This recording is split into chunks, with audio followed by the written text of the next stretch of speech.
首府大厦伫去年得到教育部核准，将伫咧今年7月正式退场。退场后，校地利用问题备受关注。立法委员郭国文27日邀集议员陈秋红、沈家宏、台南市副市长叶铁山、市府财税局以及教育部、卫福部、营建署城乡发展分署、警政署保二总队等单位，共同讨论未来首府大厦学校用地规划。无论是中央政府也好，地方政府也好，地方民意代表，还有包括我们都非常关心这一个区域的未来发展。那经过刚刚沟通的情况底下呢，我们希望能够朝向一个能够带动人流，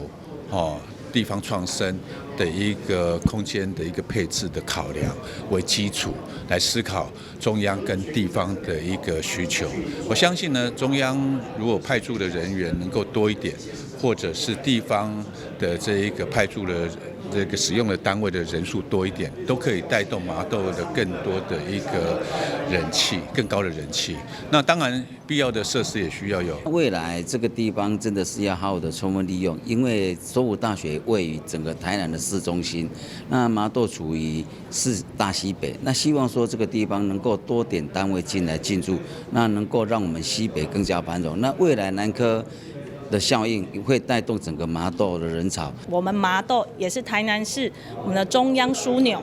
其实未来不管是在交通上或者地理位置上，它都是适合地方发展。所以在我们首府大学那个退场机制之后，相信如果府方还有中央机关都可以移至到这里来，相信对地方麻豆还有我们大西北是有一定的发展。针对学校用地转型，市府目前初步计划是调向亲子游泳馆、台湾文学作家文库、全民运动中心、60学习中心等公共建设来规划。市府希望能够尽快的来做整体的规划，然后及早的来进驻，那也让未来的这个首府大学的这些校舍空间能够做更好的利用，让在地的居民更有感。譬如说未来的